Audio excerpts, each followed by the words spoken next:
Hello and welcome to Two Fat Brokers. I'm Ben from Abu Dhabi. I'm Barney from Dubai. And today we've got a bit of a technical one for you that we don't often do, but I think we'd like to do more of.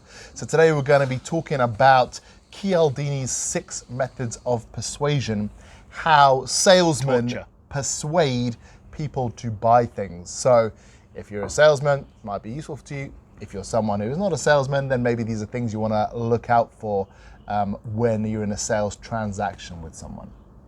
So we're just going to go through all 6 and just have a little bit of a chat about each one and how they work. One of them is something that we mentioned in a video a couple of months ago, which is gift giving. So when someone gives you a gift, you want to reciprocate by doing something for you.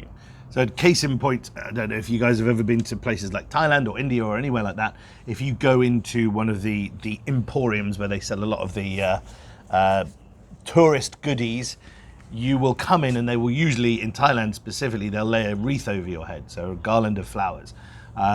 Wreath is for funerals actually, isn't it? Anyway, a garland of flowers around your neck. That is their small gift to you. Also, when you go into some jewellery stores or anything like that in Dubai, they'll offer you water. It's not because it's hot outside. That is a small gift that they give to you. You then subconsciously feel a little bit indebted to them and are more inclined to do business with them because they have given you something. And as Ben says, you feel like you want to reciprocate by doing business with them. I had a good one once in a taxi in Abu Dhabi where the guy offered me a sweetie. Sounds a bit weird actually. Offered me a sweet. Was that his van full of puppies? Yeah, exactly. I wish. and he gave me a sweet, and I said, yeah, I'll have a sweet. And then obviously I felt like I need to give him a bigger tip at the end of the ride than I would normally. So in a real estate context, do they do that anywhere? Perhaps when you go into developer offices? Yeah, I mean, a lot of developers, Vincitori was one of them. They gave some oud and a whacking great big silver coin that really didn't really have any value. Before the person bought or after? No, for the brokers. So as part of their broker invitation, they would send you this big old box with a bottle of oud and this big silver coin that said Vincitori on it. And I think that was probably designed, you've now got this from them. You should really be going to their launch, their broker event. But when buyers go into, say, Emaar or Azizi or Damac, do they try and give them anything on the way in? Yeah, tea, coffee. There's tea, coffee stands. Yeah, the point about the gift is it needs to be personalised. If it's just kind of something for everyone, it's not as powerful.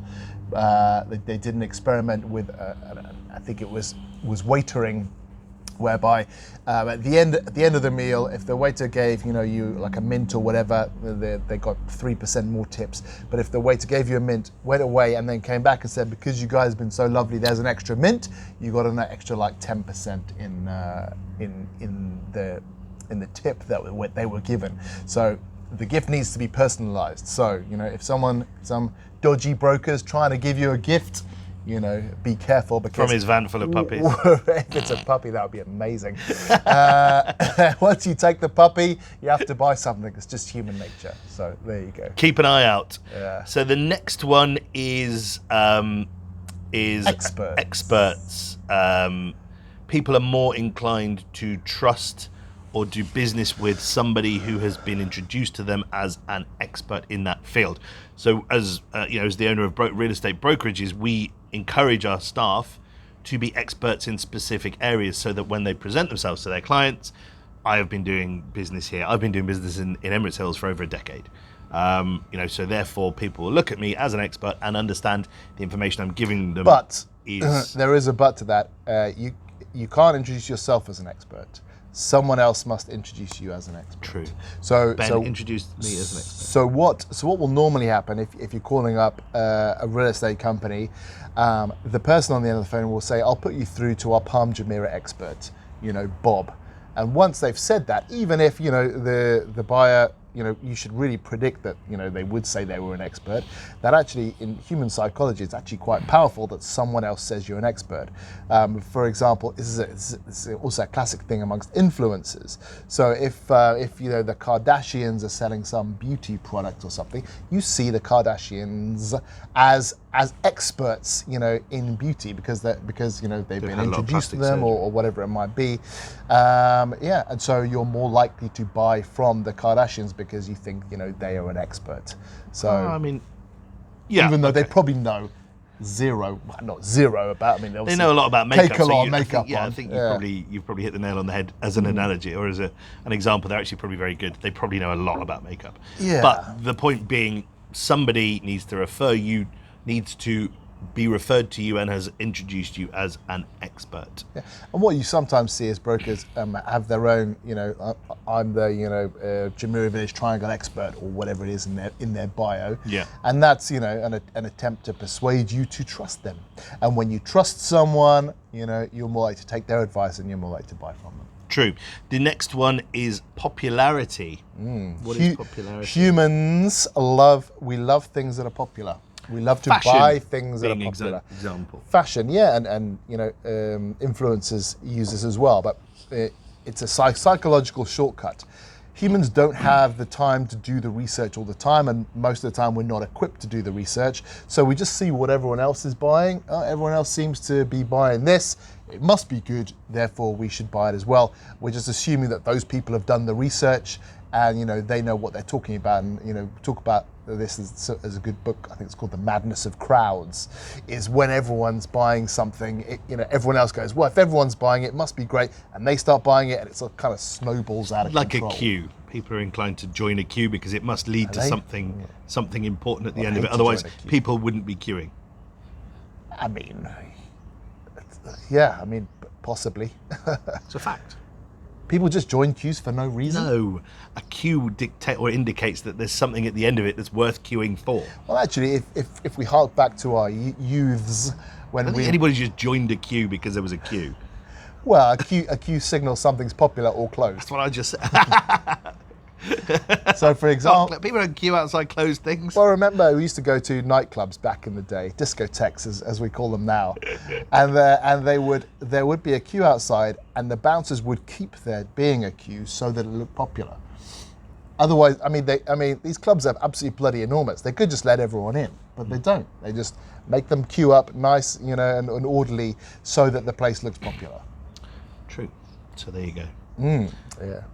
Scarcity. We like things there are not much of, as you can probably imagine. People talk about these limited edition things, and people actually talk about the value of Bitcoin being in its scarcity. There's only a certain number of million Bitcoins that you can, I don't believe in Bitcoin whatsoever, but there's only a certain number of Bitcoins that can be mined. So once they are all mined, there'll be an enormous value to Bitcoin because it'll be so scarce.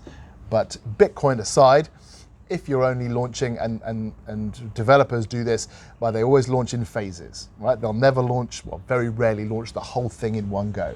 There'll be phase one, there's only 40, 50 units or whatever it might be, so that you come in and there's hardly any units, you're desperate to get it, and then miraculously phase two opens up if there's enough interest at a higher price, and then phase three, at a higher price.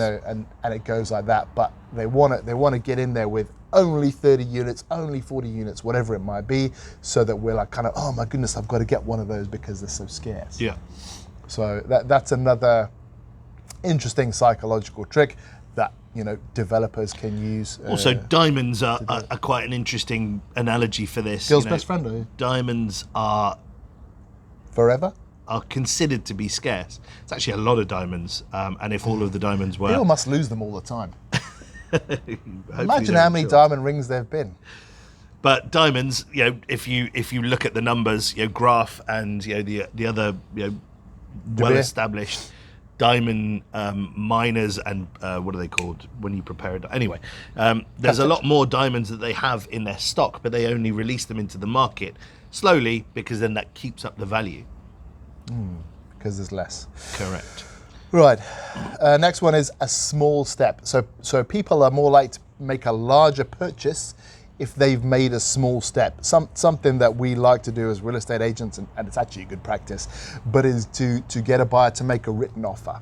Okay, make a written offer, sign it, give us your passport copy, we'll take it to the owner, and then when the owner comes back, and he doesn't agree with the offer price or whatever, because you've made that small step already, you're more likely to agree to the price. It's a small afterwards. commitment is a process in the larger commitment. The thin end of the wedge. It's very, and they talk about this actually, if you're ever thinking about converting someone to be a spy for your side, right? So the Americans are trying to, convert Russians or whatever to spy for America. You don't go in and say, hey, do you want to spy for America? Other enemies are available. Yeah, and they also do it with cricket betting as well. They don't say, hey, do you want a match fix? They go in with something much smaller. Like, can I pay you, and this was done with Alex Stewart one, can I pay you for the weather forecast? Okay, that seems like a kind of a nothing thing, to be paid for. The weather forecast? Yeah. So this is what's happened.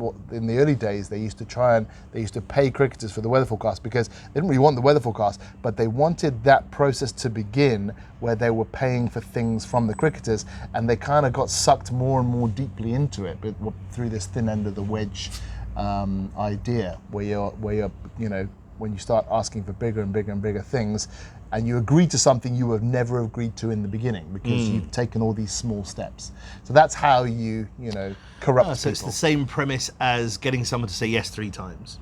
It's a small commitment every time, and then when you ask the bigger question, they have got used to saying yes. This is another method of closing. If you get someone to say the word yes, however you manage to manifest it, or once they've said yes 3 times, then you ask them the bigger question, and because they're used to yes becomes much more easy for them.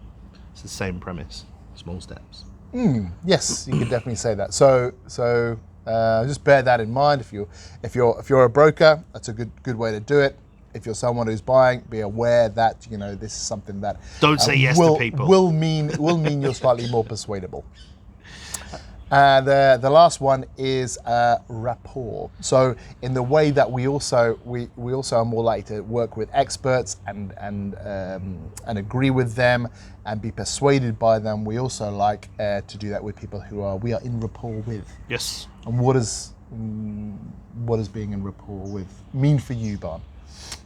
Rapport is a relationship. If you're on solid ground with an individual whom you've built a relationship and understanding with a like-minded person, you're much more likely to take their advice.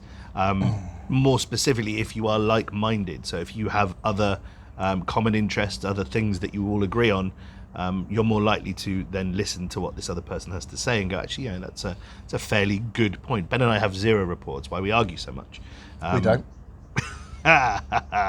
But here's a fantastic example. Most confidence schemes are perpetrated by people of a certain group within that group. So a great example is Bernie Madoff. So he had this Ponzi scheme. He targeted Jewish people because he was Jewish. And they would think, oh, he's Jewish, he's a great guy, he obviously knows what he's talking about, there's no way he's going to rip me off. They were in rapport with him, because one of the great ways of building rapport is to have things in common, and religion and country and language and things like that allows you to be more in rapport with someone, to trust them, to believe what they're talking about. And so he persuaded a lot of people to give him his money, which he then stole, because he had a lot of similarities with that group of people, and he targeted them. And most confidence schemes happen in the same way, where you target a group of people who are very much like you and who trust you. Also an element of small steps as well. Bernie Madoff would have borrowed small amounts of money from them, proved his worth, more and larger sums, where if he'd come in at the beginning and gone, give us $400 million, they'd have said, not a chance. Well, I mean, he was an investor, so I'm sure he got big sums all the time. But as also an expert, he was an expert, in his field as well. So there's quite a few things which allowed him to sell himself to people. Not that we're advocating being Bernie Madoff. Yeah, but being in rapport is good, and it's also why when you get cold calls from the financial advisors, they always want to be your friend. Hey, Barney, how's it going today? Yeah, how's your weekend? Got any Christmas plans? And you'll turn things, oh, bugger off. But what they're trying to do is they're trying to build rapport with you, because they want to build that relationship so that you're more likely to listen to their sales pitch later on. Spiel. Yes, spiel. So there's your 6 methods of persuasion. If you're a broker, use them. If you're someone who's being sold to, look out for them. I've been Barney Crompton. I've been Ben Crompton. We've been Two Fat Brokers. Thank you for joining us. And we'll see you next time. Bye. Bye.